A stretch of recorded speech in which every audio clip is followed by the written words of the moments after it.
ఈరోజు నేను egg curry చేస్తున్నాను. ఇవి రెడీ చేసుకొని ఉంచాను. నేను ఎగ్స్ను నెత్తళ్ళు వేస్తే బాగా వస్తుందని నేను ట్రై చేస్తాను ఇప్పుడును. దానికోసం ఇవి వేపేసి ఒక పక్కకు ఉంచాను. ఇందులోన జీలకర్ర ఆవాలు వేసాను. ఏగుతున్నాయి. ఇప్పుడు ఉల్లిపాయ పచ్చిమిర్చి వేస్తాను. ఉల్లిపాయ పచ్చిమిర్చి వేసాను.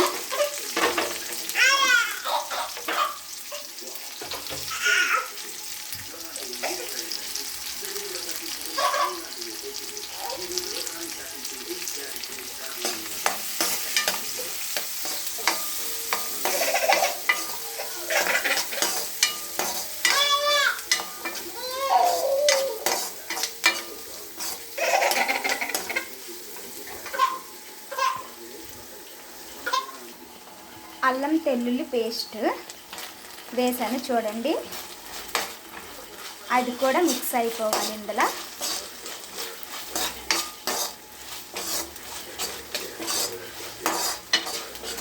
ఓకే ఫ్రెండ్స్,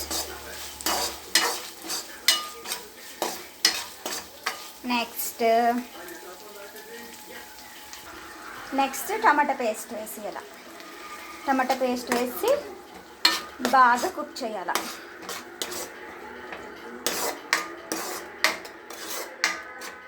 ఇలా కుక్ చేస్తూ ఉండాలి. కలుపుతూ ఉంటే అది పచ్చివాసన పోయినంత వరకు కలుపుతూ ఉండాలి. హైలో పెట్టి ఆయిల్ మీదకి తేలినంత వరకు వెయిట్ చేయాలి.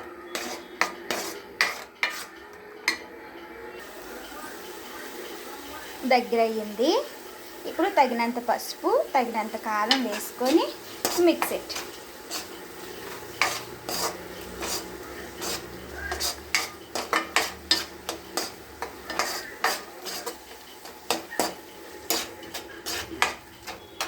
నెక్స్ట్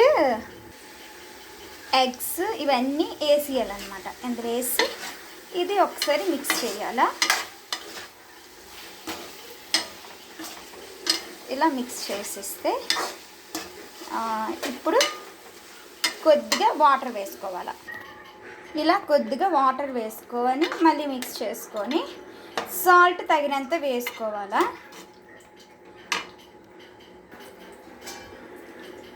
అన్నీ వేసి ఇలా మూత పెట్టుకొని ఒక 5 minutes ఉండాలా. లాస్ట్లో ఎగ్ మసాలా వేసిస్తే రెడీ. వేడి వేడి అన్నంలో తింటే ఉంటుంది సామిరంగా. చాలా బాగుంటుంది. మీరు ట్రై చేయండి ఫ్రెండ్స్. నా ఛానల్ని సబ్స్క్రైబ్ చేసుకోవడం మర్చిపోకండి.